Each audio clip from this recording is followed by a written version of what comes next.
إن الحمد لله نحمده ونستعينه ونؤمن به ونتوكل عليه ونعوذ بالله من شرور أنفسنا ومن سيئات أعمالنا من يهده الله فلا مضل له ومن يضلل فلا هادي له وأشهد أن لا إله إلا الله وحده لا شريك له وأشهد أن محمدا عبده ورسوله أرسله بالهدى ودين الحق ليظهره على الدين كله ولو كره المشركون اللهم صل على محمد وعلى آل محمد كما صليت على إبراهيم وعلى آل إبراهيم إنك حميد مجيد وبارك على محمد وعلى آل محمد كما باركت على إبراهيم وعلى آل إبراهيم إنك حميد مجيد أما بعد فإن خير الحديث كتاب الله فأحسن الهدي هدي محمد صلى الله عليه وسلم وشر الأمور محدثاتها وكل محدثة بدعة وكل بدعة ضلالة وكل ضلالة في النار يا أيها الذين آمنوا اتقوا الله حق تقاته ولا تموتن إلا وأنتم مسلمون أعوذ بالله من الشيطان الرجيم بسم الله الرحمن الرحيم واعتزلكم وما تدعون من دون الله وأدعو ربي عسى ألا أكون بدعاء ربي شقيا فلما اعتزلهم وما يعبدون من دون الله وهبنا له إسحاق ويعقوب وكلا جعلنا نبيا. പ്രിയമുള്ള സഹോദരങ്ങളെ സഹോദരിമാർ, അല്ലാഹുവിൻ്റെ കൽപ്പനകളെ അങ്ങേയറ്റം സൂക്ഷ്മതയോടുകൂടി കൈകാര്യം ചെയ്യണമെന്നും തഖ്വ ഉൾക്കൊണ്ട് ജീവിതത്തെ ചിട്ടപ്പെടുത്തണമെന്നും എന്നോടും നിങ്ങളോടും ആദ്യമായി ഉണർത്തുകയാണ്. അല്ലാഹുവിൻ്റെ കൽപ്പന നിർദ്ദേശങ്ങളെ സഗൗരവം കണക്കിലെടുക്കുകയും അവകളെ പ്രായോഗികവൽക്കരിക്കുകയും അല്ലാഹുവിൻ്റെ തൃപ്തിയോടുകൂടി മരണം വരെ ജീവിക്കുവാനും ആ അവസ്ഥയിൽ തന്നെ കലിമത്തു ഷഹാദ ഉച്ചരിച്ചുകൊണ്ട് അല്ലാഹുവിൻ്റെ അടുക്കലേക്ക് യാത്ര ചെയ്യാനുള്ള വലിയ സൗഭാഗ്യം നൽകി അല്ലാഹു നമ്മെ എവരെയും അനുഗ്രഹിക്കുമാറാകട്ടെ. ഇബ്രാഹിം നബി അലൈഹി സ്വലാമയുടെ ത്യാഗോജ്ജലമായ ജീവിതവും സന്ദേശങ്ങളും അതുമായി ബന്ധപ്പെട്ട പഠനങ്ങളിലൂടെയാണ് നമ്മൾ മുന്നേറിക്കൊണ്ടിരിക്കുന്നത്. 19-ാമത്തെ സൂറത്തായ സൂറത്തുൽ മറിയമിൻ്റെ 48-ാമത്തെ ആയത്ത് നാം പരിശോധിക്കുമ്പോൾ ഇബ്രാഹിം നബി അലൈഹി സ്വലാം പറയുന്നതായി അല്ലാഹു സുബ്ഹാനഹു വ തആല അവിടെ വ്യക്തമാക്കുകയാണ്. ഇബ്രാഹിം നബി അലൈഹി സ്വലാം പിതാവായ ആസറിനോട് പറയുന്ന കാര്യം, അഊദു ബില്ലാഹി മിനശ് ശൈത്വാനിർ റജീം വഅ്തസിലുക്കും വമാ തദ്ഉന മിൻ ദൂനില്ലാഹി വഅദ്ഉ റബ്ബി അസാ അല്ലാ അകൂന ബിദുആഇ റബ്ബി ശഖിയ്യ. വഅ്തസിലുക്കും, ഞാൻ വെടിയുകയാണ്, ഞാൻ ഉപേക്ഷിക്കുകയാണ്. വമാ തദ്ഉന മിൻ ദൂനില്ലാ, അല്ലാഹുവിനെ കൂടാതെ നിങ്ങൾ ഇബാദത്ത് ചെയ്യുന്ന ആരാധിക്കുന്ന എല്ലാ കാര്യങ്ങളെയും ഞാൻ വെടിയുകയാണ്. വഅദ്ഉ റബ്ബി, അതുപോലെ തന്നെ ഞാൻ എൻ്റെ റബ്ബിനോട് ദുആ ചെയ്യുകയും ചെയ്യുന്നു. അസാ അല്ലാ അകൂന ബിദുആഇ റബ്ബി ശഖിയ്യ, എൻ്റെ രക്ഷിതാവിനോട് ഞാൻ പ്രാർത്ഥിക്കുന്നത് മൂലം ഞാൻ ഭാഗ്യം കെട്ടവനായേക്കാം. അതുകൊണ്ടാണ് ഈ ഒരു സന്ദർഭത്തിൽ എൻ്റെ രക്ഷിതാവിനോട് റബ്ബിനോട് ഞാൻ ദുആ ചെയ്യുന്നത്. ശേഷം അല്ലാഹു വ്യക്തമാക്കുന്നു, ഫലമ്മ തസലഹും വമാ യഅ്ബുദൂന മിൻ ദൂനില്ലാ, അങ്ങനെ അവരെയും അതുപോലെ തന്നെ അല്ലാഹുവിനെ കൂടാതെ അവർ ആരാധിക്കുന്ന ഊറിലെ ജനങ്ങൾ ആരാധിക്കുന്ന ഇലാഹുകളെയും കൈവിടിഞ്ഞുകൊണ്ട് അദ്ദേഹം ആ നാട്ടിൽ നിന്നും സഞ്ചരിക്കുകയാണ്. ശേഷമുള്ള അദ്ദേഹത്തിൻ്റെ ദഅവത്തിന്റെ കാലഘട്ടങ്ങളിൽ വഹബ്നാ ലഹു ഇസ്ഹാഖ വ യഅഖൂബ, ഇസ്ഹാഖ് നബി അലൈഹിസ്സലാമയും യാക്കൂബ് നബി അലൈഹിസ്സലാമയും ഒക്കെ അദ്ദേഹത്തിന്റെ പാരമ്പര്യത്തിൽ അള്ളാഹു നൽകി എന്ന് അള്ളാഹു വ്യക്തമാക്കുന്നു. ഉഖല്ലൻ ജഅൽനാ നബിയ്യ, അവരെയൊക്കെ നാം നബിയാക്കി മാറ്റുകയും ചെയ്യും. നമ്മൾ മനസ്സിലാക്കിയിട്ടുള്ളതുപോലെ തന്നെ മെസപ്പൊട്ടേമിയൻ സംസ്കൃതിയുടെ ആ പുരാതനമായ സംസ്കാരം നിലകൊള്ളുന്ന ഇറാഖിന്റെ തെക്കുഭാഗത്ത് സ്ഥിതി ചെയ്യുന്ന ഊർ പട്ടണത്തിൽ നിന്നും ഇബ്രാഹിം നബി അലൈഹിസ്സലാം ഹാറാൻ എന്ന പ്രദേശത്തേക്ക് യാത്രയാവുകയാണ്. ഊർ എന്ന നാട്ടിൽ ധാരാളം ദഅവത്ത് പ്രവർത്തനങ്ങൾ അദ്ദേഹം ചെയ്തുവെങ്കിലും ഊറിലെ ജനങ്ങളുടെ മാനസികാവസ്ഥയെക്കുറിച്ചും അവരുടെ രാഷ്ട്രീയമായ പശ്ചാത്തലങ്ങളെക്കുറിച്ചും ഒക്കെ നാം പറഞ്ഞിട്ടുള്ളവരാണ്, മനസ്സിലാക്കിയിട്ടുള്ളവരാണ്. അപ്പം ആ ഒരു സാമൂഹിക പശ്ചാത്തലത്തിൽ ഇബ്രാഹിം നബി അലൈഹിസ്സലാമയുടെ ദഅവത്തിനെ സ്വീകരിക്കുവാൻ തയ്യാറാകാതെ ആ നാട്ടിലെ ഭരണകൂടത്തെ ഭയപ്പെട്ടുകൊണ്ട് സ്വന്തമായ ആ ഒരു കാഴ്ചപ്പാടിലേക്ക് തന്നെ നിലകൊള്ളാൻ ആ ഒരു ജനത തയ്യാറായപ്പോൾ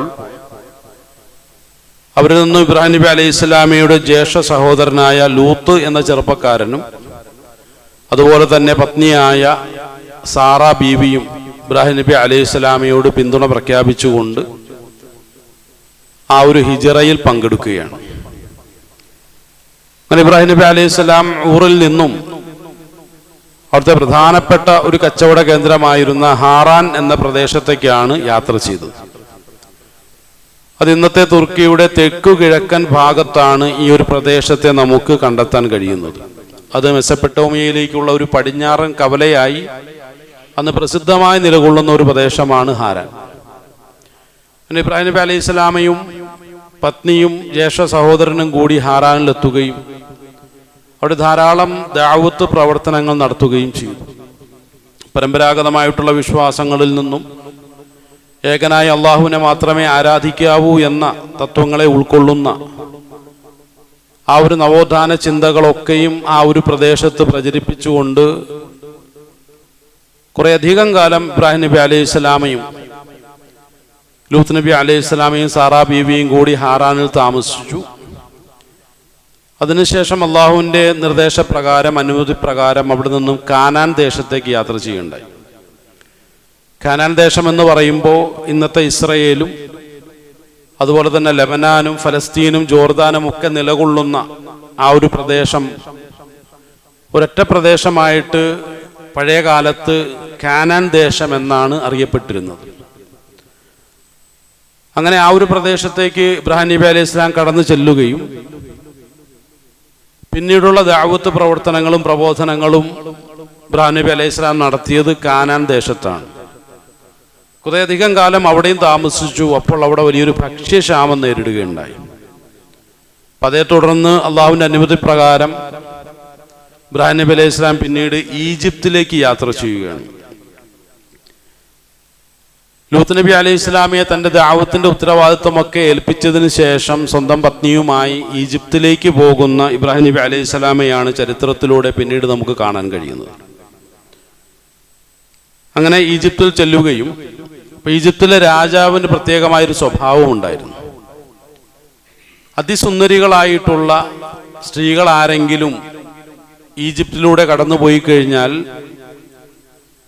അവരെ കൂട്ടിക്കൊണ്ടുപോയി തൻ്റെ കൊട്ടാര ദാസിയായി വാഴിക്കുന്ന ഒരു സ്വഭാവം അവിടുത്തെ അന്നത്തെ ഫറോവയ്ക്കുണ്ടായിരുന്നു. അങ്ങനെ ഇബ്രാഹിം നബി അലൈഹി സ്വലാമയുടെ പത്നിയായ സാറാ ബീവിയെ കണ്ടപ്പോൾ അദ്ദേഹത്തിൻ്റെ പട്ടാളക്കാർ അവരെ പിടിച്ചുകൊണ്ടുപോയി അവിടുത്തെ ഫറോവയ്ക്ക് കാഴ്ചവെക്കുകയും അപ്പോൾ ഇത് ആരാണ് എന്ന് ചോദിച്ചപ്പോൾ ഇബ്രാഹിം നബി അലൈഹി സ്വലാം ഇതെൻ്റെ സഹോദരിയാണെന്ന് പറയുകയുണ്ടായി. ഇബ്രാഹിം നബി അലൈഹി സ്വലാം അവിടെ ഒരു കള്ളമാണോ പറഞ്ഞത് എന്നുള്ള ഒരു ചർച്ച മുഫസ്സിറുകളായ ഉലമാക്കൾക്കിടയിലുണ്ട്. എന്നാൽ ഇബ്രാഹിം നബി അലൈഹി സ്വലാം ആദർശപരമായ എൻ്റെ സഹോദരി എന്നുള്ള നിയത്തിലാണ് എൻ്റെ സഹോദരി എന്ന് ഫറോവയോട് പറഞ്ഞത്. കാരണം അങ്ങനെ പറയുന്നതിൻ്റെ പിന്നിൽ ചില ബുദ്ധിപരമായിട്ടുള്ള വശങ്ങളുണ്ടായിരുന്നു. എന്തായിരുന്നാലും ഫറോവ സാറാ ബീവിയെ കൂട്ടിക്കൊണ്ടു പോവുകയും അങ്ങനെ സാറാ ബീവിയോട് അതിക്രമപരമായ രൂപത്തിൽ സമീപിക്കാൻ പരിശ്രമിച്ചപ്പോൾ സാറാ ബീവിയുടെ അടുക്കലേക്ക് അടുക്കാൻ കഴിയാതെ ഫറോവയുടെ ശരീരമാസകലം നിശ്ചലമായി പോവുകയുണ്ടായി. ഇതെന്തോ പ്രത്യേകമായ ഒരു ബാധ കൂടി ഒരു സ്ത്രീയാണ് എന്നുള്ള ധാരണയോടുകൂടി സാറാ ബീവിയോട് മാപ്പ് ചോദിക്കുകയും അങ്ങനെ സാറാ ബീവി മാപ്പ് കൊടുക്കുകയും, എന്നാൽ അതിനുശേഷം പൂർവ്വസ്ഥിതിയിലായപ്പോൾ വീണ്ടും പഴയ സ്വഭാവത്തോടു കൂടി തന്നെ സാറാ ബീവിയുടെ അടുക്കൽ സമീപിക്കാൻ ആ ഒരു ഫറോവ തയ്യാറായപ്പോൾ വീണ്ടും ശരീരമാസകലം നിശ്ചലമായി പോകുന്ന ഒരവസ്ഥയുണ്ടായി. അപ്പം ഇങ്ങനെ 3 പ്രാവശ്യം ഇത് ആവർത്തിച്ചപ്പോൾ സാറാ ബീവി ഒന്നല്ലെങ്കിൽ ഏതെങ്കിലും ഭൂതപ്രേത പിശാചുക്കളുടെ ബാധയുള്ളൊരു സ്ത്രീയാണ്, അല്ലെങ്കിൽ ദൈവികമായ എന്തെങ്കിലും ചില പ്രത്യേകതകളുള്ള ഒരു സ്ത്രീയാണ് എന്ന തിരിച്ചറിവോടുകൂടി ആ സ്ത്രീയെ സമീപിക്കാൻ രാജാവ് ഭയപ്പെടുകയും അങ്ങനെ അള്ളാഹു സുബ്ഹാനഹു വതആല ആ ഒരു സന്ദർഭത്തിൽ സാറാ ബീവിയെ അള്ളാഹുവിൻ്റെ വലിയ സഹായത്തോടു കൂടി സഹായിക്കുകയും ചെയ്യുന്ന ഒരു സന്ദർഭമാണ് നമുക്കിവിടെ കാണാൻ കഴിയുന്നത്. എന്തായിരുന്നാലും ആ ഒരു സ്ത്രീയെ പ്രീതിപ്പെടുത്തുന്നതിന് വേണ്ടി കൊട്ടാരത്തിലെ അന്ത്യവാസിയായിരുന്ന കന്യകയായിരുന്ന ഹാജർ എന്ന് പേരുള്ള ഒരു സ്ത്രീയെ അവർക്ക് ദാസിയായിട്ട് രാജാവ് സമ്മാനമായി നൽകുകയുണ്ടായി. അങ്ങനെ സാറാ ബീവി എന്ത് ചെയ്തു? രാജാവ് നൽകിയ സമ്മാനമായ ഹാജറ ബീവിയുമായി അങ്ങനെ അവരെല്ലാവരും കൂടി ഒരുമിച്ച് കാനാൻ ദേശത്തേക്ക് വീണ്ടും യാത്ര ചെയ്യുകയാണ്. അങ്ങനെ ഇബ്രാഹിം നബി അലൈഹിസ്സലാം ഫലസ്തീൻ കേന്ദ്രീകൃതമായി അവിടെ ദഅവത്ത് പ്രവർത്തനങ്ങൾ നടത്തുകയും ആ സമയത്ത് സാറാ ബീവി പുത്ര സൗഭാഗ്യമില്ലാത്തതിനാൽ തനിക്ക് ദാസിയായി ലഭിച്ചിട്ടുള്ള ഹാജറ ബീവിയെ കല്യാണം കഴിക്കണമെന്ന് ഇബ്രാഹിം നബി അലൈഹിസ്സലാമയോട് ആവശ്യപ്പെടുകയാണ്. അങ്ങനെ നിരന്തരമായ ആ ഒരു നിർബന്ധത്തിന് വഴങ്ങി ഇബ്രാഹിം നബി അലൈഹിസ്സലാം ഹാജറ ബീവിയെ കല്യാണം കഴിക്കാൻ തയ്യാറാകും.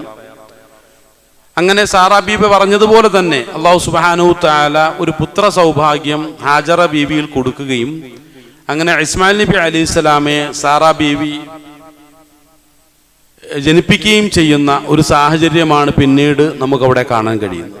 എന്തായാലും സന്തോഷകരമായ ആ ഒരു ദാമ്പത്യ ജീവിതം ഒരല്പം അങ്ങനെ മുന്നോട്ട് പോകുമ്പോൾ തന്നെ അള്ളാഹുവിൻ്റെ അതിശക്തമായൊരു കൽപ്പനയുണ്ടായി. താങ്കളുടെ പത്നിയായ ഹാജറ ബീവിയും പുത്രനായ ഇസ്മായിലിനെയും കൂടെ കൂട്ടിയിട്ട് എന്തു ചെയ്യണം? താങ്കൾ മക്കയിലേക്ക് പോകണം. മക്ക എന്നുള്ളൊരു പ്രദേശമുണ്ട്, ഹിജാസിന്റെ പ്രവിശ്യയിലാണ് ആ ഒരു പ്രദേശമുള്ളത്. അങ്ങനെ അവിടെ പ്രത്യേകമായി അല്ലാഹു സുബ്ഹാനഹു തആല നിശ്ചയിച്ചിട്ടുള്ള ആ ഒരു പ്രദേശത്തേക്ക് ഹാജറ ബീവിയുമായി ഇബ്രാഹിം നബി അലൈഹിസ്സലാം പോകുവാൻ അള്ളാഹുവിന്റെ കൽപ്പന ഉണ്ടായപ്പോൾ ആ ഒരു നിർബന്ധിത സാഹചര്യത്തിൽ ഇബ്രാഹിം നബി അലൈഹിസ്സലാം അതിന് അള്ളാഹുവിന് വേണ്ടി തയ്യാറാവുകയാണ് ചെയ്യുന്നത്. അങ്ങനെ ഹാജറ ബീവിയും കൈക്കുഞ്ഞായ ഇസ്മായിൽ നബി അലൈഹിസ്സലാമയുമായി മക്കയിലേക്ക് പോവുകയാണ്. അങ്ങനെ അല്ലാഹു സുബ്ഹാനഹു തആല നിശ്ചയിച്ച ആ ഒരു ഭാഗം എത്തുമ്പോൾ യാതൊരു മനുഷ്യവാസവും ഇല്ലാത്ത, ചുറ്റോടു ചുറ്റും അസ്വസ്ഥതയുളവാക്കുന്ന ചില പരുക്കം മലകളുടെ ഒരു താഴ്വരയിലാണ് ഇബ്രാഹിം നബി അലൈഹി സ്വലാമയോട് ഹാജറ ബീവിയും കൈക്കുഞ്ഞായ ഇസ്മായിൽ നബി അലൈഹി സ്വലാമയും കൊണ്ടുപോയി ആക്കാൻ അള്ളാഹു കൽപ്പിക്കുന്നു. അങ്ങനെ അവിടെ കൊണ്ടാക്കി ഇബ്രാഹിം നബി അലൈഹി സ്വലാം പതുക്കെ തിരിച്ചു പോരുകയാണ്. ആ സമയത്ത് ആ ഒരു സംഭവത്തെക്കുറിച്ച് ബുഖാരി മുസ്ലിം റിപ്പോർട്ട് ചെയ്യുന്ന ഹദീസ് സഹിയായ അതിൻ്റെ 3364 ഹദീസ് നാം ഒന്ന് പരിശോധിച്ച് നോക്കിയാൽ വിശാലമായ രൂപത്തിൽ ആ ഒരു സംഭവം നമുക്കിവിടെ കാണാൻ കഴിയും. അങ്ങനെ ഇബ്രാഹിം നബി അലൈഹി സ്വലാം പിന്നോക്കം പോകുമ്പോൾ ഹാജറ ബീവി പിന്നിൽ നിന്ന് വിളിക്കുന്നുണ്ട്, യാ ഇബ്രാഹിം ഐന തദ്ഹബു, ഇബ്രാഹിമെ താങ്കൾ പോവുകയാണോ? ഏതവസ്ഥയിലാണ്? വതത്റുകുന ബിഹാദൽ വാദില്ലദി ലൈസ ഫീഹി ഇൻസും വലാ ശൈ, ഒരു വാദി അഥവാ ഒരു താഴ്വരയിൽ ഞങ്ങളെ കൊണ്ടാക്കിയിട്ട്, ഞങ്ങളെ തനിച്ചാക്കിയിട്ട്, അതും എങ്ങനെയുള്ള താഴ്വരയാണ്? ഇവിടെ ഒരു മനുഷ്യനോ മറ്റുള്ള യാതൊരു വസ്തുക്കളും ഇല്ലാത്ത ഒരു താഴ്വരയാണ്. അങ്ങനെ ഒരു താഴ്വരയിൽ ഞങ്ങളെ തനിച്ചാക്കിയിട്ട് താങ്കൾ പോവുകയാണോ എന്ന് പലപ്പോഴായി ഇബ്രാഹിം നബി അലൈഹി സ്വലാം ചോദിച്ചു. ഫഖാലത്ത് ലഹു ദാലിക മിറാറൻ, പല ആവർത്തി ഈ ഒരു ചോദ്യം ഇബ്രാഹിം നബി അലൈഹി സ്വലാമയോട് സാറാ ബീവി ചോദിച്ചുവെങ്കിലും ഇബ്രാഹിം നബി അലൈഹി സ്വലാം മറുപടി ഒന്നും പറഞ്ഞില്ല. വജഅല ലാ യൽതഫിതു ഇലൈഹ, തിരിച്ച് പ്രതികരണമൊന്നും നടത്തിയിട്ടില്ല. ആ ഒരു സമയത്ത് ഹാജറ ബീവി വീണ്ടും ചോദിക്കുന്നു, ഫഖാലത്ത് ലഹു അല്ലാഹു അല്ലദീ അമറക ബിഹാദാ, ഇബ്രാഹിം ഇത് അള്ളാഹു കൽപ്പിച്ചതാണോ അതെങ്കിലും ഒന്ന് പറഞ്ഞിട്ട് താങ്കൾ പോകണം. അപ്പോൾ ഇബ്രാഹിം നബി അലൈഹി സ്വലാം അതിന് മറുപടി കൊടുത്തു. ഖാല നഅം, അതേ എന്ന് മറുപടി കൊടുത്തു. അപ്പോൾ ഹാജറ ബീവി അവിടെ നിന്നുകൊണ്ട് മൊഴിയുകയാണ്, ഖാലത്ത് ഇദൻ ലാ യുളയ്യുന, അങ്ങനെയെങ്കിൽ ഒരിക്കലും അല്ലാഹു സുബ്ഹാനഹു തആല ഞങ്ങളെ പാഴാക്കില്ല. താങ്കൾ ഇവിടെ അള്ളാഹുവിന്റെ നിർദ്ദേശപ്രകാരമാണ് ഞങ്ങൾ ഇവിടെ തനിച്ചാക്കിയതെങ്കിൽ ഞങ്ങൾ ഒരിക്കലും തനിച്ചാവുകയില്ല. ഞങ്ങളോടൊപ്പം അള്ളാഹുവിന്റെ വലിയ സഹായമുണ്ടാകും എന്ന വലിയൊരു പ്രതീക്ഷയാണ് ആ മഹദി അവിടെ നിന്നുകൊണ്ടും ഇബ്രാഹിം നബി അലൈഹി സ്വലാമയോട് പ്രകടിപ്പിച്ചിട്ടുള്ളത്. പ്രിയമുള്ളവരെ, ഈ ഒരു സന്ദർഭത്തിൽ നമ്മൾ മനസ്സിലാക്കേണ്ടുന്ന ഒരു കാര്യം, ഇബ്രാഹിം നബി അലൈഹി സ്വലാം ജീവിതത്തിൽ ധാരാളം പരീക്ഷണങ്ങൾ നേരിട്ട ഒരു വ്യക്തിയാണ് എന്ന് വിശുദ്ധ ഖുർആൻ അടിക്കടി പ്രഖ്യാപിക്കാറുണ്ട്. ഓരോ തലത്തിലും അള്ളാഹു ഇങ്ങനെ പരീക്ഷിച്ചുകൊണ്ടേയിരിക്കുകയാണ്. ഇവിടെ പത്നിയായ ഹാജറ ബീവിയാണോ, കൈക്കുഞ്ഞായ ഇസ്മായിൽ നബി അലൈഹി സ്വലാം അടങ്ങുന്ന ആ ഒരു കുടുംബമാണോ താങ്കൾക്ക് വലുത്, അതോ ഞാനാണോ എന്ന് അല്ലാഹു സുബ്ഹാനഹു തആല ആ ഒരു കൽപ്പനയിലൂടെ ചോദിക്കുകയാണ്. കാരണം കൊണ്ടുപോയി വിടാൻ പറഞ്ഞ ആ ഒരു പ്രദേശത്തെ കുറിച്ച് നാം ഒന്ന് പരിശോധിച്ച് നോക്കിക്കഴിഞ്ഞാൽ, പഴയ മക്ക എന്ന് പറയുമ്പോൾ ഭൗതികമായി പ്രകൃതിപരമായി യാതൊരു അനുകൂലവും ഇല്ലാത്ത, തികച്ചും പ്രതികൂലമായ ഒരു സാഹചര്യത്തിലാണ്. അനുകൂലമായിട്ടുള്ള യാതൊരു ഘടകങ്ങളും നമുക്കവിടെ കാണുക സാധ്യമല്ല. അത് പ്രത്യേകമായിട്ടും ഹാജറ ബീവി അവിടെ പറയുന്നുമുണ്ട്, ലൈസ ഫീഹി ഇൻസുൻ വലാ ഷൈഉൻ, ഇവിടെ യാതൊരു മനുഷ്യരുമില്ല, മറ്റുള്ള യാതൊരു വസ്തുക്കളുമില്ല, ഉപജീവനത്തിന് അനുകൂലമാകുന്ന യാതൊരു ഘടകവും ഇവിടെ ഇല്ല. പക്ഷെ എന്നിട്ടും അള്ളാഹു കൽപ്പിച്ചതാണ് എന്ന് പറഞ്ഞ മാത്രയിൽ അതോടുകൂടി തന്റെ ആശങ്കകളെയൊക്കെ ഉള്ളിലടക്കിക്കൊണ്ട് ഹാജറ ബീവി അതിനെ ഉൾക്കൊള്ളുവാൻ തയ്യാറാവുകയാണ്. ഇവിടെ പലപ്പോഴും ജീവിത പശ്ചാത്തലത്തിൽ പല നിലയ്ക്കുമുള്ള പരീക്ഷണങ്ങൾ നമ്മൾ അകപ്പെടാറുണ്ട്. സാമ്പത്തികമായ പ്രതിസന്ധികൾ അനുഭവിക്കാറുണ്ട്, ശാരീരികമായ അസുഖങ്ങൾ മൂലമുള്ള പ്രതിസന്ധികൾ അനുഭവിക്കാറുണ്ട്. അപ്പൊ പലപ്പോഴും ജീവിതത്തിൽ നമ്മൾ ഒറ്റപ്പെട്ടു പോകുന്നു എന്നുള്ള തോന്നലുകൾ ഉണ്ടാവും. അത്തരം സന്ദർഭത്തിൽ ജീവിതത്തിൽ വലിയ പാഠമാകുന്നതിന് വേണ്ടിയിട്ടാണ്. കാരണം തികച്ചും പ്രതികൂലമായ ഒരു കാലാവസ്ഥ, ഒരു സാഹചര്യം, ഒരു ചുറ്റുപാട്. അവിടെ ഹാജറ ബീവി പ്രകടിപ്പിച്ചിട്ടുള്ള ആ ഒരു ഈമാനികമായ ആ ഒരു ആവേശം, അതൊരു യാഥാർത്ഥ്യമാണ്. അതിനെ ഉൾക്കൊള്ളുവാൻ ആരെങ്കിലും തയ്യാറാകുന്നുവെങ്കിൽ അത് വലിയൊരു പ്രതീക്ഷയുടെ ഒരു പ്രതികരണമാണ്. ഇതല്ല യുളയ്യുന എന്ന് അവിടെ ഹാജറ ബീവി പറയുകയാണ്. ഒരിക്കലും ഞങ്ങളെ അള്ളാഹു ഇടങ്ങേറിലാക്കുകയില്ല, ഞങ്ങളുടെ ഈ ഒരു ജീവിതം ഒരിക്കലും അള്ളാഹു പാഴാക്കുകയില്ല എന്നുള്ള വല്ലാത്തൊരു പ്രതീക്ഷയാണ്. അപ്പൊ അതേ അള്ളാഹു ആണ് ഇന്നും നമ്മുടെ വിഷയത്തിൽ ഇടപെടുന്നതെങ്കിൽ നമ്മുടെ എല്ലാ പ്രശ്നങ്ങൾക്കും ഹാജറ ബീവി ഇവിടെ ഒരു മാനസികാവസ്ഥയോട് കൂടി നമ്മൾ അള്ളാഹുവിനെ സമീപിക്കാൻ തയ്യാറായി കഴിഞ്ഞാൽ എല്ലാ പ്രശ്നങ്ങൾക്കും സമ്പൂർണമായ ഒരു പരിഹാരം ഉണ്ടാകും എന്നുള്ള വലിയൊരു പാഠം ഹാജറ ബീവി അവരുടെ ജീവിതത്തിൽ നിന്നുകൊണ്ട്, ത്യാഗോജ്ജലമായ ജീവിതത്തിൽ നിന്നുകൊണ്ട് നമ്മളെ പഠിപ്പിക്കുകയാണ്. അങ്ങനെ ഇബ്രാഹിം നബി അലൈഹി സ്വലാം ഹാജറ ബീവിയെയും അതുപോലെ തന്നെ ഇസ്മായിൽ നബി അലൈഹി സ്വലാമയും അവിടെ കൊണ്ടുചെന്നാക്കിയിട്ട് ഒരല്പം മാറി അങ്ങനെ സഞ്ചരിച്ചു. അവർ കണ്ണിൽ നിന്നും മറഞ്ഞു എന്നുറപ്പായപ്പോൾ ഇബ്രാഹിം നബി അലൈഹി സ്വലാം അവിടെ നിന്നുകൊണ്ട് ദുആ ചെയ്യുന്നതായിട്ട് 14-ാമത്തെ സൂറത്തായ സൂറത്തുൽ ഇബ്രാഹിമിന്റെ 37-ാമത്തെ ആയത്ത് നമ്മളോട് ബോധ്യപ്പെടുത്തുകയാണ്. അഊദു ബില്ലാഹി മിനശ് ശൈത്വാനിർ റജീം. റബ്ബനാ ഇന്നി അസ്കൻതു മിൻ ദുർരിയതി ബിവാദിൻ ഗൈരി ദി സറഇൻ ഇൻദ ബൈതിക്കൽ മുഹറം. ഇബ്രാഹിം നബി അലൈഹി സ്വലാം ദുആ ചെയ്യുന്നു, റബ്ബനാ, ഞങ്ങളുടെ നാഥ, ഇന്നി അസ്കൻതു, ഞാനിതാ താമസിപ്പിച്ചിരിക്കുകയാണ്, പടച്ചവനെ നിന്റെ നിർദ്ദേശപ്രകാരം ഞാനിതാ താമസിപ്പിച്ചിരിക്കുകയാണ്, ദുർരിയതി, എന്റെ സന്താനത്തെ, എന്റെ കുടുംബത്തെ, ബിവാദിൻ, ഒരു താഴ്വരയിലാണ് അവരെ താമസിപ്പിച്ചിരിക്കുന്നത്, ഗൈരി ദി സറഇൻ, അവിടെ യാതൊരു കൃഷിയുമില്ല, ഒന്നുമില്ല, ഭൗതികമായി അനുകൂലമായിട്ടുള്ള യാതൊരു ഘടകവുമില്ല. പക്ഷെ ഇൻദ ബൈതിക്കൽ മുഹറം, നിന്റെ പരിശുദ്ധമായ ബൈത്തിന്റെ അടുക്കലാണ് ഞാൻ അവരെ കൊണ്ട് ചെന്നാക്കിയിട്ടുള്ളത്. ഇബ്രാഹിം നബി അലൈഹി സ്വലാമും പുത്രൻ ഇസ്മായിൽ നബി അലൈഹി സ്വലാമയും കൂടിയാണ് കഅബ പണിതിട്ടുള്ളത് എന്ന് പലപ്പോഴും നമ്മൾ പറയാറുണ്ട്. അത്തരം ഒരു കാഴ്ചപ്പാടുകൾക്ക് വിരുദ്ധമായിട്ടുള്ള ഒരു കാഴ്ചപ്പാടാണ് വിശുദ്ധ ഖുർആൻ ഇവിടെ മുന്നോട്ട് വയ്ക്കുന്നത്. കാരണം ഒരിക്കലും ഇബ്രാഹിം നബി അലൈഹി സ്വലാമയും അല്ലെങ്കിൽ ഇസ്മായിൽ നബി അലൈഹി സ്വലാമയും കൂടി അസ്ഥിവാരമിട്ട ഒന്നല്ല കഅബ എന്നുള്ളത്. അത് ചില മുഫസ്സിറുകളായ ഉലമാക്കളുടെ അഭിപ്രായത്തിൽ അത് മലായിക്കത്തുകളാണ് അള്ളാഹുവിന്റെ നിർദ്ദേശപ്രകാരം ഭൂമിയിൽ ആദ്യമായിട്ട് കഅബാലയം പണിതത് എന്നാണ് പറയപ്പെടുന്നത്. മലായിക്കത്തുകൾ തന്നെ ആദ്യകാലങ്ങളിൽ ആ കഅബ നിർമ്മാണം നടത്തിയതിനു ശേഷം അവിടെ തവാഫ് ചെയ്തിരുന്നു എന്നാണ് പറയപ്പെട്ടുകൊണ്ടിരിക്കുന്നത്. അതുപോലെ തന്നെ അത് കേവലം മക്കയിൽ മാത്രം നിലകൊള്ളുന്ന ഒരു ബൈത്തുൽ മുഹറം അല്ല, മറിച്ച് 7 പ്രപഞ്ചങ്ങളെ ഉൾക്കൊള്ളുന്ന, നമ്മളിപ്പോ നമ്മുടെ ഒന്നാമത്തെ പ്രപഞ്ചത്തിൽ നിൽക്കുമ്പോൾ നമുക്കവിടെ മക്കയെ കാണാൻ കഴിയും. അടുത്ത പ്രപഞ്ചത്തിലേക്ക് നമ്മൾ പോയി കഴിഞ്ഞാൽ ആ പ്രപഞ്ചത്തിന്റെ മക്കയുടെ അതേ മുകളിലത്തെ ഭാഗത്തിൽ തന്നെ നമുക്ക് കഅബയെ കാണാൻ കഴിയുമെന്നാണ്. അതുപോലെ തന്നെ 7 പ്രപഞ്ചങ്ങളിൽ നമുക്ക് കഅബയെ കാണാൻ കഴിയും. അതിലവയ റസൂലുള്ളാഹി സ്വല്ലല്ലാഹു അലൈഹി വസല്ലം മിഅ്റാജിന്റെ യാത്രയുടെ സന്ദർഭത്തിൽ 7ാമത്തെ പ്രപഞ്ചത്തിൽ ആ കഅബയിൽ ചാരിയിരിക്കുന്ന അവസ്ഥയിലാണ് മഹാനായ ഇബ്രാഹിം നബി അലൈഹി സ്വലാമയെ കണ്ടത് എന്ന് സഹിഹായ ഹദീസിലൂടെ നമുക്ക് മനസ്സിലാക്കാൻ കഴിയും. അതുകൊണ്ട് തന്നെ ഇബ്രാഹിം നബി അലൈഹി സ്വലാം അവിടെ ഹാജറ ബീവിയെയും പുത്രനെയും അവിടെ കൊണ്ടാക്കുമ്പോൾ അവിടെ കഅബയുടെ അസ്ഥിവാരം അവിടെ ഉണ്ടായിരുന്നു എന്നാണ് നമുക്ക് പഠനത്തിലൂടെ മനസ്സിലാക്കാൻ കഴിയുന്നത്.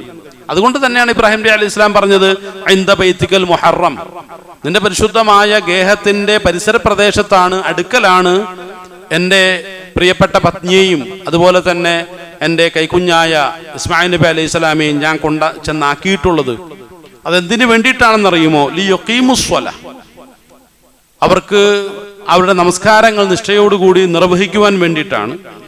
ഫജഅൽ അഫ്ഇദത്തൻ മിനന്നാസി, ജനങ്ങളിൽ നിന്നും അവരുടെ ഭൗതികമായ എന്തെങ്കിലുമൊക്കെ താല്പര്യങ്ങൾ ഈ ഒരു കഅബയുടെ പരിസരത്തേക്ക് നീ ആക്കുവാൻ വേണ്ടിയിട്ടാണ്. തഹ്വി ഇലൈഹിം, അതുപോലെ തന്നെ അവർക്ക് എന്ത് ചെയ്യാം, ഇതിനോടൊരു താല്പര്യം ഉണ്ടാകാനുള്ള ഒരു സാധ്യതയെ മുൻകൂട്ടി ഞാൻ കാണുന്നു. വർസുഖുഹും മിനസ് സമറാത്തി, അതുപോലെ തന്നെ നല്ല വിഭവങ്ങൾ നീ അവർക്ക് നൽകുന്നതിന് വേണ്ടിയിട്ടാണ്. ലഅല്ലക്കും യഷ്കുറൂൻ, അവർ നല്ല നന്ദിയുള്ള ആളുകളാകുവാൻ വേണ്ടി. നമ്മൾ ചിന്തിച്ചു നോക്കണം, ഇബ്രാഹിം നബി അലൈഹി സ്വലാമയുടെ ഈ ഒരു ദുആയും അതിന്റെ ദുആയുടെ ഒരു പരിസരവും നാം ഒന്ന് പരിശോധിച്ചു നോക്കണം. തികച്ചും പ്രതികൂലമായ ഒരു സാഹചര്യത്തിൽ നിന്നുകൊണ്ടാണ് ഇബ്രാഹിം നബി അലൈഹി സ്വലാം അങ്ങേയറ്റം പ്രതീക്ഷയോടുകൂടി ഒരു ദുആ ചെയ്യുന്നത്. കാരണം ഇന്ന് ആധുനികമായിട്ടുള്ള മനഃശാസ്ത്ര മേഖലകൾ നടക്കുന്ന പല ചർച്ചകളും നമ്മുടെ മനസ്സിന്റെ ഉള്ളിൽ ഉത്കടമായ രൂപത്തിൽ, അതിശക്തമായ രൂപത്തിൽ ഒരു ആഗ്രഹം ജനിക്കുകയും ആഗ്രഹത്തെ ഏറ്റവും നല്ല രൂപത്തിൽ നടപ്പിലാക്കാനുള്ള ഒരു മാനസികമായിട്ടുള്ള ശേഷി, എത്രത്തോളം പ്രതീക്ഷ ആ ഒരു ആഗ്രഹ പൂർത്തീകരണത്തിന് നമ്മുടെ ഉള്ളിൽ നമ്മുടെ മാനസികമായ ശേഷികളായിട്ട് ഉയരുന്നുവോ, അതിന്റെ വേവ് ലെങ്ത് ആ ഒരു സംഗതിയോളം ഉയർന്നു വരുന്നുവെങ്കിൽ ഉറപ്പായിട്ടും ആ ഒരു കാര്യം സാധിക്കുവാൻ നമ്മുടെ പ്രകൃതി ഒരുങ്ങുമെന്നുള്ളതാണ് ചില ആധുനികമായിട്ടുള്ള പഠനങ്ങളിലൂടെ നമുക്കൊന്ന് മനസ്സിലാക്കാൻ കഴിയുന്നത്. അപ്പൊ ഇവിടെ ഇബ്രാഹിം നബി അലൈഹി സ്വലാം തികച്ചും പ്രതികൂലമായ ഒരു കാര്യം, ഒരു സാഹചര്യത്തിൽ നിന്നുകൊണ്ടാണ് ഇവിടെ ദുആ ചെയ്തുകൊണ്ടിരിക്കുന്നത്. എന്തൊക്കെ ഉണ്ടാകണം? പടച്ചവനെ, ജനങ്ങളെ നീ ഇവിടെ കൊണ്ടുചെന്നെത്തിക്കണം. ഒരു മനുഷ്യക്കുഞ്ഞു പോലും ഇല്ലാത്ത, അല്ലെങ്കിൽ ജനങ്ങൾക്കൊരിക്കലും താമസിക്കാൻ അപര്യാപ്തമായിട്ടുള്ള ഒരു സാഹചര്യത്തെ മുൻനിർത്തിയിട്ടാണ് ഇബ്രാഹിം നബി അലൈഹി സ്വലാം അവിടെ ദുആ ചെയ്യുന്നത്. പഴയ കാലഘട്ടത്തെ സംബന്ധിച്ചിടത്തോളം ധാരാളം ലോക സംസ്കൃതികളെ നമുക്ക് മനസ്സിലാക്കാൻ കഴിയും. ഈ സംസ്കൃതികളെല്ലാം രൂപപ്പെട്ടിട്ടുള്ളത് ജലത്തിന്റെ സാന്നിധ്യത്തിൽ മാത്രമാണ്.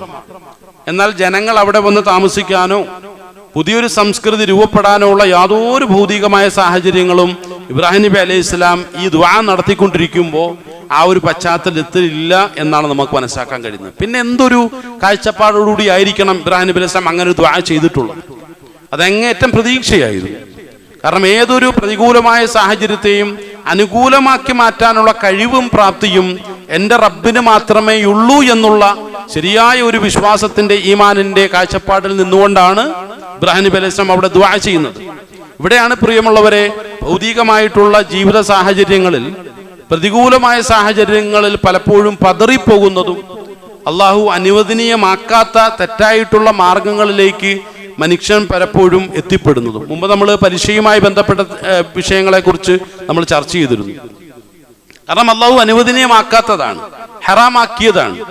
എന്നാലും ഈ ഒരു പ്രതികൂലമായ സാഹചര്യത്തിൽ ഒരു പക്ഷേ പരീക്ഷയ്ക്ക് എന്നെ സഹായിക്കാൻ കഴിയുമെന്നുള്ള തെറ്റായൊരു വിശ്വാസം ഉണ്ടാകുമ്പോൾ അള്ളാഹുവിലുള്ള പ്രതീക്ഷ അയാൾക്ക് നഷ്ടപ്പെട്ടു പോവുകയാണ് ചെയ്യുന്നത്.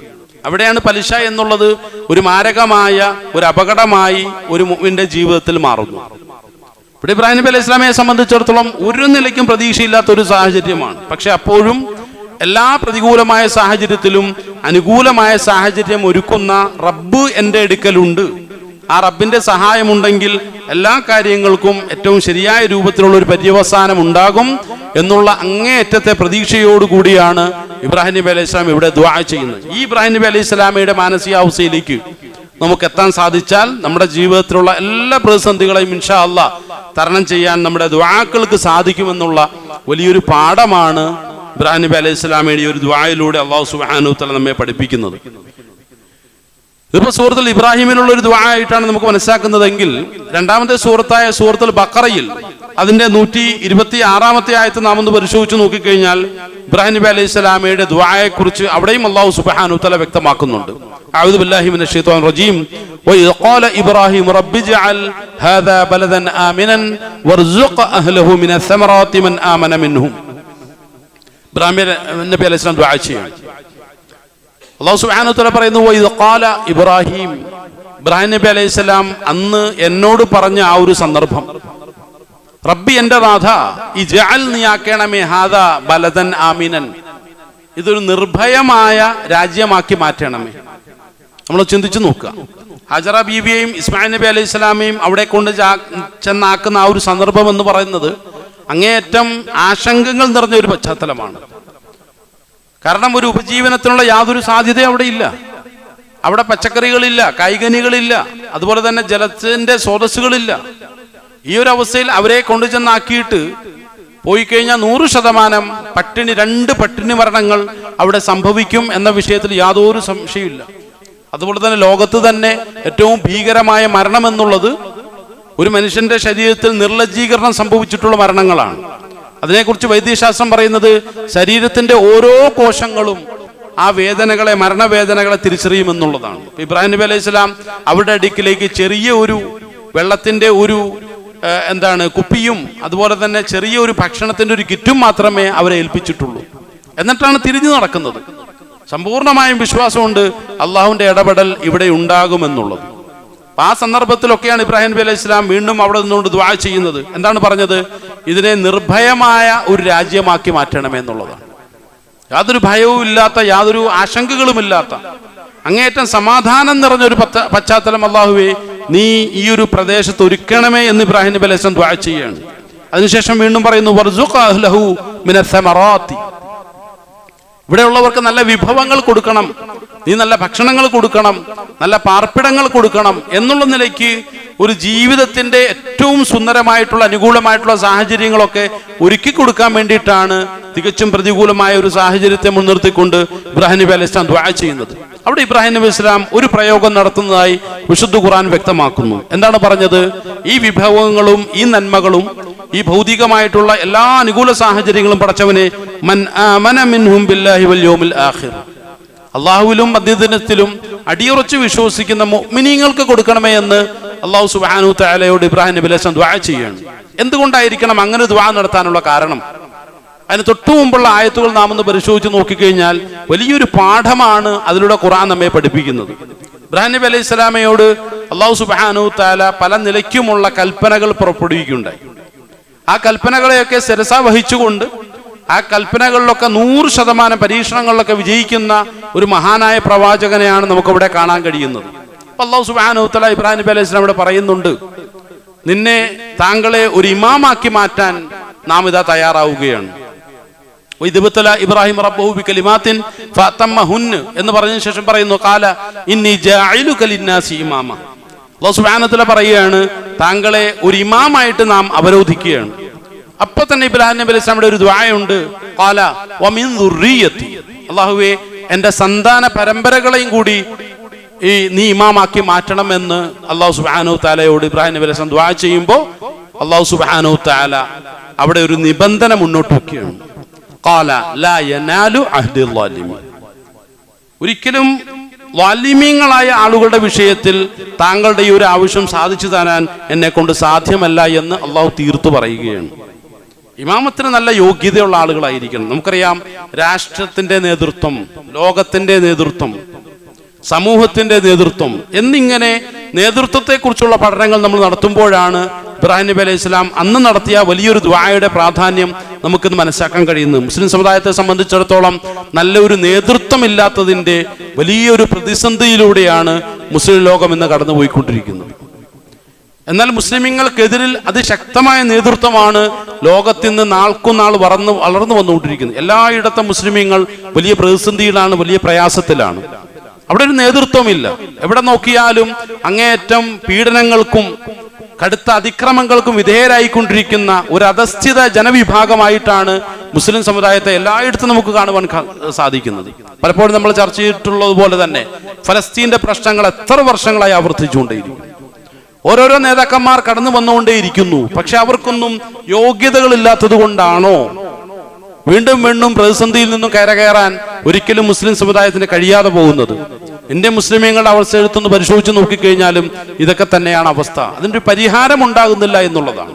ഒരു ശക്തമായ ഒരു നേതൃത്വത്തിന്റെ വലിയ അഭാവമാണ് പലപ്പോഴും നമ്മുടെ സമകാലീന പശ്ചാത്തല സംഭവങ്ങളെ എടുത്ത് നാം ഒന്ന് പരിശോധിച്ച് നോക്കിക്കഴിഞ്ഞാൽ അവിടെയൊക്കെ നമുക്ക് മനസ്സിലാക്കാൻ കഴിയുന്നത്. അവിടെയാണ് ഇബ്രാഹിം നബി അലൈഹി സ്വലാം വലിയൊരു പ്രാർത്ഥന നടത്തുന്നത്. എന്താണ്? അല്ലാഹു സുബ്ഹാനഹു വ തആല അപ്പോൾ തന്നെ പറഞ്ഞു, ലാ യനാലു അഹ്ദിൽ ളാലിമീൻ. ഇബ്രാഹിമേ, താങ്കളുടെ ദുആയൊക്കെ കൊള്ളാം, പക്ഷെ അത് പരിഗണിക്കാൻ മാത്രം അതിക്രമികാരികളായിട്ടുള്ള ആളുകൾ, ദുൽമ കാണിക്കുന്ന ആളുകൾ, ഈമാനികമായിട്ടുള്ള വിഷയത്തിൽ, അഖീദയുടെ വിഷയത്തിൽ ദുൽമ കാണിക്കുന്ന ആളുകളെ ഒരിക്കലും നാം ഇമാം ആക്കുകയില്ല എന്ന് അല്ലാഹു സുബ്ഹാനഹു വ തആല അവിടെ തീർത്തു പറഞ്ഞു. അതുകൊണ്ടായിരിക്കണം രണ്ടാമത് ആ നാടിന്റെ സമാധാനത്തെക്കുറിച്ചും അതുപോലെ തന്നെ റിസ്ഖിനെ കുറിച്ചും വിഭവങ്ങളെ കുറിച്ചും ആ പ്രതികൂലമായ ഒരു സാഹചര്യത്തെ അനുകൂലമാക്കി മാറ്റേണ്ട ആവശ്യകതയെക്കുറിച്ച് ഇബ്രാഹിം നബി അലൈഹി സ്വലാം ദുആ ചെയ്തപ്പോൾ പ്രത്യേകമായും ദുആയിൽ കൂട്ടിച്ചേർത്തു, മൻ ആമന ബില്ലാഹി വൽ യൗമിൽ ആഖിർ. അല്ലാഹുവേ, ഈമാനുള്ള ആളുകളെ അവർക്ക് നീ സമാധാനം നൽകണമേ, അവർക്ക് നീ റിസ്ഖ് നൽകണമേ. പക്ഷെ അല്ലാഹു സുബ്ഹാനഹു വ തആല അപ്പോൾ തന്നെ തിരുത്തി, ഖാല വമൻ ഖഫറ.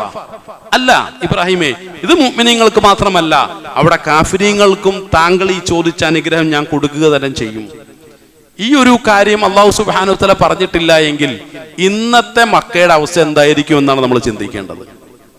മക്കയിലുള്ളവരൊക്കെ 100% മുഅ്മിനീങ്ങളാണോ? അല്ലെ മക്കയുടെ നേതൃത്വമുള്ള ഭരണാധികാരികളൊക്കെ 100% അള്ളാഹുവിന്റെ ഖുർആനെ അംഗീകരിച്ചുകൊണ്ട് നെഞ്ചിലേറ്റിക്കൊണ്ട് ജീവിക്കുന്ന ആളുകളാണോ? അപ്പൊ അവിടെ ഒരു അപ്രായോഗികമായിട്ടുള്ള ഒരു അവസ്ഥ ഉണ്ടാവും. ഈ ആയത്ത് എന്ന് പറയുന്നത് ഇന്നത്തെ വർത്തമാനകാല സാഹചര്യത്തിനെതിരായിട്ട് മാറും. അതുകൊണ്ട് തന്നെ വളരെ കൃത്യമായ രൂപത്തിൽ അതിന്റെ ടെസ്റ്റിമോണിയൽ എവിഡൻസുകളൊക്കെ നാം ഒന്ന് പരിശോധിച്ച് നോക്കിക്കഴിഞ്ഞാൽ എത്ര അത്ഭുതകരമായ രൂപത്തിലാണ് അല്ലാഹു സുബ്ഹാനഹു വ തആല ആ ഒരു കാര്യത്തെ തിരിച്ചു പറഞ്ഞിട്ടുള്ളത് എന്നുള്ളതാണ്. അല്ല, മക്കയിൽ വന്നിട്ടുള്ള അല്ലെങ്കിൽ മുസ്ലിമീങ്ങളിലുള്ള അതിക്രമകാരികളായ ആളുകൾക്ക് കൂടി റിസ്ഖുകൾ നൽകുന്ന വിഷയത്തിൽ, ഭൗതികമായിട്ടുള്ള വിഭവങ്ങൾ നൽകുന്ന വിഷയത്തിൽ യാതൊരു വ്യത്യാസവും കാണിക്കുകയില്ല എന്ന് അള്ളാഹു വ്യക്തമാക്കി. എന്നാൽ ഇമാമത്തിന്റെ വിഷയം പറഞ്ഞപ്പോഴോ ഒരിക്കലും നൽകില്ല എന്നാണ് പറഞ്ഞിട്ടുള്ളത്. അല്ല, ഇമാമത്ത് എന്നുള്ളത് ഒരിക്കലും ഭൗതികമായ ഒരു തലത്തിൽ മാത്രം ഒതുങ്ങി നിൽക്കുന്ന വിഷയമല്ല. ഒരു മുസ്ലിം സമുദായത്തെ നയിക്കാനും ശരിയായ പാന്താവിലൂടെ അവരെ നയിക്കുവാനും ഒരു ഇമാമിന് സാധിച്ചു കഴിഞ്ഞാൽ ആ ഒരു ഇമാമ് ഭൗതിക ലോകത്തുള്ള അദ്ദേഹത്തിന്റെ കൃത്യനിർവഹണം എന്നുള്ളതിനപ്പുറം അതിന്റെ എല്ലാ ഫലങ്ങളും നേട്ടങ്ങളും അദ്ദേഹം നേടിയെടുക്കുന്ന പരലോകത്ത് ചെന്നിട്ടാണ്. അല്ല, ഭൗതികമായ വിഭവങ്ങൾ പോലെയല്ല. ആ വിഷയത്തെ കുറിച്ച് പറഞ്ഞ അല്ലാഹു സുബ്ഹാനഹു വ തആല പറഞ്ഞത് ഫഉമത്തിഉഹു ഖലീലൻ. ഭൗതികമായിട്ടുള്ള വിഭവങ്ങൾ അതിക്രമകാരികളായിട്ടുള്ള ആളുകൾക്കും കാഫിരീങ്ങൾക്കും നാം നൽകുക തന്നെ ചെയ്യും. കാരണം എന്താണെന്നറിയോ? ഫഉമത്തിഉഹു ഖലീല. അത് വളരെ കുറഞ്ഞ ഒരു ആസ്വാദനമാണ് അത് എന്ന് പറയുന്നത്. ഭൗതികമായ വിഭവങ്ങളുടെ നേട്ടം എന്ന് പറയുന്നത് വളരെ കുറഞ്ഞ ഒരു ആസ്വാദനമാണ്. അതിനുശേഷമോ ഈ കാഫിരീങ്ങളായിട്ടുള്ള അതിക്രമകാരികളായിട്ടുള്ള വാലിമീങ്ങളായിട്ടുള്ള ആളുകളെ നാം നരകത്തിൽ പ്രവേശിപ്പിക്കുക തന്നെ ചെയ്യും. മസീർ. അത് വളരെ മോശപ്പെട്ട ഒരു സ്ഥലമാണ്. ഇവിടെ പലപ്പോഴും ഭൗതികമായ വിഭവങ്ങളുടെ ആധിക്യം കാരണം അള്ളാഹു പ്രത്യേകമായി അനുഗ്രഹം ചെയ്ത ആളുകളാണ് തങ്ങളെന്നുള്ള തെറ്റായ ധാരണ പലപ്പോഴും മുസ്ലിം സമുദായത്തിൽ ഉണ്ടാകാറുണ്ട്. അത്തരം തെറ്റായ കാഴ്ചപ്പാടുകളുള്ള അതിശക്തമായിട്ടുള്ള ഒരു കടന്നുകയറ്റമാണ് വിശുദ്ധ ഖുർആനിലൂടെ അല്ലാഹു സുബ്ഹാനഹു വ തആല ഇബ്രാഹിം നബി അലൈഹി സ്വലാമയുടെ ഈ ഒരു ആയത്തിനെ, ഈ ഒരു ദുആയെ മുൻനിർത്തിക്കൊണ്ട് അവിടെ ഒരു പ്രതികരണത്തിന്റെ ശൈലി എന്നുള്ള രൂപത്തിൽ നമ്മളെ പഠിപ്പിക്കുന്നത്. അതിൽ നമ്മൾ പാഠം ഉൾക്കൊള്ളണം. കാരണം ആത്മീയമായ തലങ്ങളിൽ ആരെങ്കിലും ഉയർന്നു വരുന്നുവെങ്കിൽ അത് അള്ളാഹുവിന്റെ പ്രത്യേകമായ അനുഗ്രഹത്തോടുകൂടി മാത്രമേ സാധ്യമാവുകയുള്ളൂ. ഭൗതികമായ അനുഗ്രഹങ്ങളുടെ പേരിൽ ആരെങ്കിലും ഉയർന്നു വരുന്നുവെങ്കിൽ അവിടെ അവരുടെ നന്മയോ അവരുടെ യോഗ്യതയോ നോക്കിയിട്ടല്ല അള്ളാഹു സുബ്ഹാനഹു വ തആല കൊടുക്കുന്നത്. കാരണം റഹ്മാൻ എന്നുള്ളൊരു സിഫത്ത് സ്വീകരിച്ച അള്ളാഹുവിനെ സംബന്ധിച്ചിടത്തോളം ഈ ലോകത്ത് അതിക്രമകാരികളായ ആളുകൾക്ക് നന്മകൾ കൊടുക്കും. പലപ്പോഴും പല ആളുകളെയും വിശ്വാസപരമായി പിന്നോക്കം നയിക്കുന്ന തെറ്റായിട്ടുള്ള ഒരു ധാരണയാണ്. ഇന്ന ആളുകൾ വളരെ മോശത്തരം കാണിക്കുന്നുണ്ടല്ലോ, അക്രമങ്ങൾ ചെയ്യുന്നുണ്ടല്ലോ. ഇസ്രായേലിന് അള്ളാഹു അധികാരം കൊടുക്കുന്നു. എന്തുകൊണ്ടാണ്? കാരണം ഭൗതികമായിട്ടുള്ള ധാരാളം വിഭവങ്ങൾ ഇസ്ലാമിന്റെ ശത്രുക്കൾ കൊടുക്കുന്നു. എന്തുകൊണ്ട്? അള്ളാഹു സുബ്ഹാനഹു വ തആല ഇവിടെ പറഞ്ഞ വിഷയമാണിത്. വമൻ ഖഫറ ഫഉമത്തിഉഹു ഖലീല. കാരണം ആ ചെറിയ കാലത്തുള്ള ഭൗതിക ലോകത്തുള്ള സുഖാഡംബരങ്ങളൊക്കെ അമുസ്ലിമീങ്ങളായ ആളുകൾക്കും അല്ലെങ്കിൽ കാഫിരീങ്ങളായ ആളുകൾക്കും നാം കൊടുക്കുക തന്നെ ചെയ്യും. അത് അവരോടുള്ള സ്നേഹം കാരണമോ അവരെ നാം പരിഗണിച്ചതിന്റെ പേരിലോ അവരുള്ള ഔന്നത്യം ഒന്നും കണ്ടിട്ടില്ല. മറിച്ച് ഇത് വളരെ ചെറിയൊരു ലോകമാണ്, ഇതൊരു പരീക്ഷണ ലോകമാണ്. ഈ ലോകത്ത് നാം ആരെങ്കിലും ഉയർത്തുന്നു എന്നുള്ളത്, അത് ഭൗതികമായ രൂപത്തിൽ ഉയർത്തുന്നു എന്നുള്ളത് അവരുടെ ഔന്നത്യവുമായി ബന്ധപ്പെട്ട ഒരു വിഷയമല്ല എന്ന് അള്ളാഹു സുബ്ഹാനഹു വ തആല പ്രത്യേകമായി നമ്മെ ബോധ്യപ്പെടുത്തുകയാണ്. പ്രിയമുള്ളവരെ, കാര്യങ്ങളെ മനസ്സിലാക്കുക, അമൽ ചെയ്യുക. അള്ളാഹു സുബ്ഹാനഹു വ തആല ശരിയായ കാഴ്ചപ്പാട് ഖുർആനെ ഉൾക്കൊള്ളുവാനും ആ ഖുർആനെ മനസ്സിലാക്കി ജീവിക്കാനുള്ള നല്ല ബോധവും ചിന്തയും നൽകി നമ്മെ ഏവരെയും അനുഗ്രഹിക്കുമാറാകട്ടെ.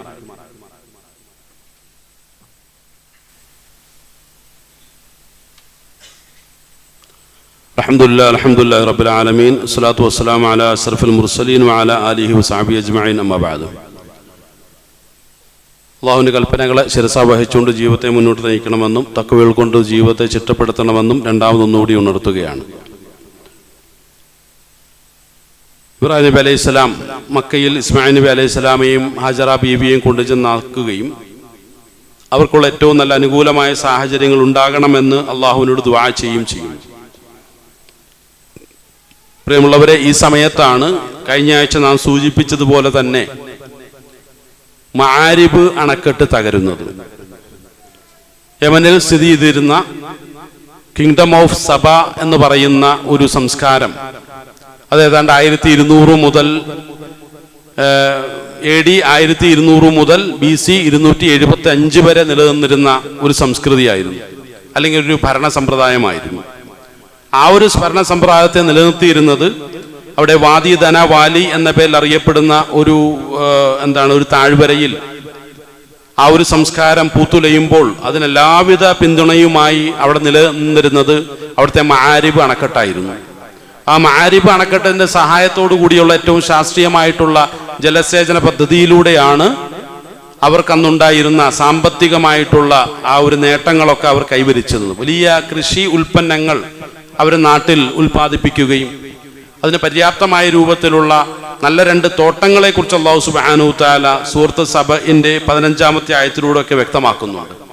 അപ്പൊ ഈ ഭൗതികമായിട്ടുള്ള എല്ലാ നന്മകളും സബഅ രാജ്യത്തെ, യമനിൽ സ്ഥിതി ചെയ്യുന്ന സബഅ രാജ്യത്തെ, അല്ലെങ്കിൽ മആരിബ് അണക്കെട്ടിന്റെ പ്രദേശത്ത് താമസിച്ചിരുന്ന ആ ഒരു വിഭാഗം ആളുകൾക്ക് അള്ളാഹു കൊടുക്കുകയും, എന്നാൽ അള്ളാഹു പറഞ്ഞതുപോലെ തന്നെ നിങ്ങൾ ഇതിനൊക്കെ അള്ളാഹുവിനോട് നന്ദി കാണിക്കണം, ശരിയായ വിശ്വാസത്തിലേക്ക് നിങ്ങൾ തിരിച്ചു വരണം എന്ന് അവരോട് അള്ളാഹു പറഞ്ഞുവെങ്കിലും അവർക്കിടയിലുണ്ടായിരുന്ന പരമ്പരാഗതമായിട്ടുള്ള മത ആശയങ്ങളിലേക്ക് അവർ അള്ളാഹുവിൻ്റെ കൽപ്പനകളെയും വിട്ട് പിന്തിരിഞ്ഞു പോവുകയും അങ്ങനെ വിഗ്രഹാരാധന, അദ്ധാർ, അതുപോലെ തന്നെ അൽ മക്ക എന്ന പേരിൽ അറിയപ്പെടുന്ന വിഗ്രഹങ്ങളെയൊക്കെ പ്രതിഷ്ഠിച്ചുകൊണ്ട് ആരാധനാ സമ്പ്രദായങ്ങളിലേക്ക് അവർ വഴിമാറി സഞ്ചരിച്ചപ്പോൾ, അതുപോലെ തന്നെ ചന്ദ്രദിനം വരെയും വളരെ പ്രധാനപ്പെട്ട ഒരു പ്രതിഷ്ഠയായി അംഗീകരിച്ചുകൊണ്ട് അവർ അള്ളാഹുവിനെ മറന്നുകൊണ്ട്, അള്ളാഹുവിനെ കൂടാതെ മറ്റുള്ള ഇലാഹുകളെയും കൂടി അവർ അവരുടെ ആരാധനാ മേഖലയിലേക്ക് കൂട്ടിക്കൊണ്ടുവന്നപ്പോൾ അള്ളാഹുവിൻ്റെ കൽപ്പനകളെ ശിരസാ വഹിക്കാത്തതിൻ്റെ പേരിൽ അള്ളാഹുവിൻ്റെ ഭാഗത്തു നിന്നുള്ള അതിശക്തമായ കൽപ്പന ഉണ്ടായി എന്ന് അള്ളാഹു ആയത്തിൻ്റെ ശേഷമുള്ള ആയത്തിലൂടെ വ്യക്തമാക്കുന്ന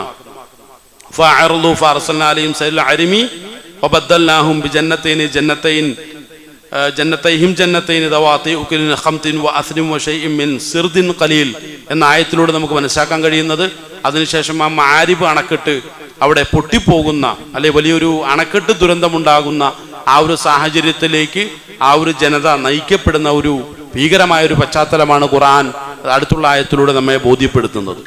അപ്പം ആ ഒരു പ്രകൃതി ദുരന്തത്തിന് ശേഷം, അല്ലെങ്കിൽ ആ ഒരു അണക്കെട്ട് ദുരന്തത്തിന് ശേഷം ലക്ഷക്കണക്കിന് ആളുകൾ അതിനെ തുടർന്ന് മരിച്ചു വീഴുകയും അവർക്കിടയിൽ ഉണ്ടായിരുന്ന ആ തോട്ടങ്ങളൊക്കെ നശിച്ചു പോവുകയും, അങ്ങനെ അവസാനം എന്ത് ചെയ്തു, അവർക്കിടയിൽ ഉണ്ടായിരുന്ന ആ വലിയൊരു ഗോത്രത്തിൽ നിന്നുള്ള ചെറിയ ചെറിയ ഗോത്രങ്ങൾ, ചരിത്രപരമായി ഹിമ്യർ, കഹ്ലാൻ, ജുർഹും പോലുള്ള ഗോത്രങ്ങളൊക്കെ ലോകത്തിൻ്റെ നാനാഭാഗത്തേക്ക് സഞ്ചരിക്കുകയുണ്ടായി. അങ്ങനെ സഞ്ചരിച്ച ഒരു ഗോത്രമാണ് അവസാനം മക്കയിൽ എത്തിച്ചേരുന്നത്. അതിൽപ്പെട്ട ജുർഹൂം എന്ന് പറയുന്ന ഒരു ഗോത്രം അവരങ്ങനെ നാടോടികളായി സഞ്ചരിച്ചു. വലിയൊരു സംസ്കൃതിയുടെ ആളുകളാണ്, അല്ലെങ്കിൽ വലിയൊരു സംസ്കൃതിയുടെ ഭാഗമാണ്. അങ്ങനെ ഈ സംസ്കാരത്തിന്റെ ഭാഗമായിട്ടുള്ള ജുർഹൂം ഗോത്രം നേരെ മക്കയിലേക്ക് വരികയാണ്.